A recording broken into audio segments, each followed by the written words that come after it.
Ang sabi nila, kung mayroon mang tatlong ismo na pabagsakin nila, may tatlong armas din sila. Yung Communist Party, New People's Army, at saka National Democratic Front. Yun ang armas nila na ginagamit para sa pagpabagsak ng tatlong ismo, imperialismo, feudalismo, at saka burokratang kapitalismo. Ang struktura noon, yung nasa ibabaw yung umbrella, yung CPP. Tapos napailalim ang Central Committee at saka Political Bureau at saka Regional. Napailalim sa umbrella ng CPP. Yung sa kabila ang NPA at sa kabila yung National Democratic Front. Ang NPA siya yung armadong persa na nagdipinsa sa Communist Party. Sila yung mga sundalo kumbaga para sa militar, tulad ng militar na sila ang kasundaluhan ng mamamayan, kasundaluhan ng sambayanan, kasundaluhan ng revolusyon. Yon ang NPA na sila ang makipaglaban sa gobyerno o sa mga sundalo.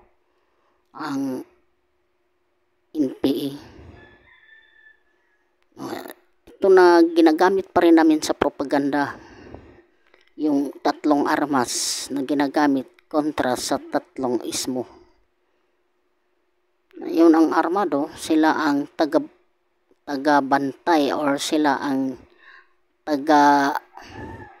ibig sabihin nun, yung sundalo na makipaglaban sa kahit anumang oras o buhay man ang kapalit. Sabi yon. Ang National Democratic Front, yon ang legal na organisasyon na ginagamit nung mga panahon ng ceasefire, yung usapang kapayapaan. Yan na buo ang National Democratic Front. Yung dati pangalan yung pambansang demokratikong prente, pambansang demokratikong prente o English ng National Democratic Front. Yun na pailalim ang mga legal na mga organisasyon, yung mga legal front ng CPP, NPA. Alam na natin yun kung ano ang mga legal na organisasyon na ginagamit ng National Democratic Front. Na sino man yun ang nasa National Democratic Front, sila sa Toro Campo, Luis Salandone, Lisa Masa, at marami pang iba na nasa legal front. Yun ang nasa partido, si Jose Maria Sison or Kajuma. Yun ang nasa partido. Yung mga legal na ginagamit para iorganisa ang mga kabataan, mga professional, simbahan, at yung tinatawag na urban poor, yung mga maliliit na negosyante nasa urban. Yun ang inorganisa ng illegal front. Tulad ng mga kabataan, mga estudyante na yung mga grupong nagprotesta, nasa ang umbrella yan yung National Democratic Front kasi legal sila, wala silang bit-bit na mga armas. Pero pag mainit na sila sa gobyerno, mata sa mga kasundaluhan, magpabundok sila, humawak ng armas, kasi sa mga upland barangay di na sila maka-organize doon dahil sa mga pangyayari noong dekada 80 na yung mga patayan, pinapatay yung mga liderato sa baryo, na hindi na sila basta-basta maka-organize para naman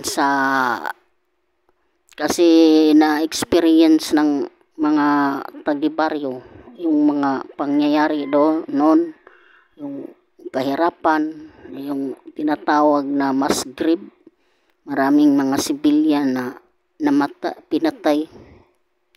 Yun na ayaw na ng mga taga-barangay na magpa-recruit pa sila, pero yung mga kabataan, syempre di pa nila alam yung nangyari noon, gaano ka hirap, pero mayroon pa rin na makontak, pero sinubaybayan naman ng mga opisyalis para nga wala nang magpabundok. Yung nasa legal na lang ang inaasahan nila.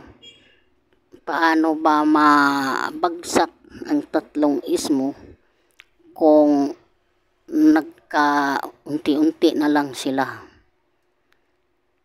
Yung mga propaganda na ginagamit namin,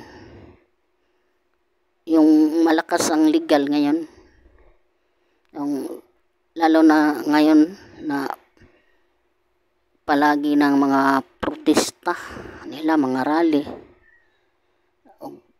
pag mainit na sila nang ma-recruit dun sa bundok. Pero unti-unti nang nag-surrender ang iba kasi hindi biro ang kahirapan doon. Wala ka namang makain, halos wala na makain, wala nang suportang masa. Siguro mayroon naman silang pera kasi mayroon namang revolutionary taxes na kinukuha nila sa mga negosyante or sa mga mayaman. Pero kung walang magbigay ng buwis, wala silang pera. Yan ang dahilan. Magkulikta sila ng mga buwis. Pag hindi magbigay, lalo na sa mga construction, susunugin nila yung mga equipment. Yung hindi na sumunod sa protocol. Kaya nagkaganon na sila. Hindi na nila sinunod ang protocol 2. Nilabag na kung anong nakatakda o nakasulat sa batas na iyon na dapat sundin. Kasi bawal man yun sa protocol, di ba? Yung sunugin yung mga equipment ng mga construction, o gusto nilang magbigay ng taxes tulad ng PNOC sa Ormoc na sinunog nila yung mga equipment dahil ayaw bumigay ng buwis ang PNOC. Sana hindi na mangyari ang ganun na sitwasyon tulad ng dati ng mga dekada 80 hanggang 90 na kahirapan ang nangyari. Apektado yon, ang mga civilian ang may apektahan sa kaguluhan. Sana bigyan ng tuldok ang kaguluhan.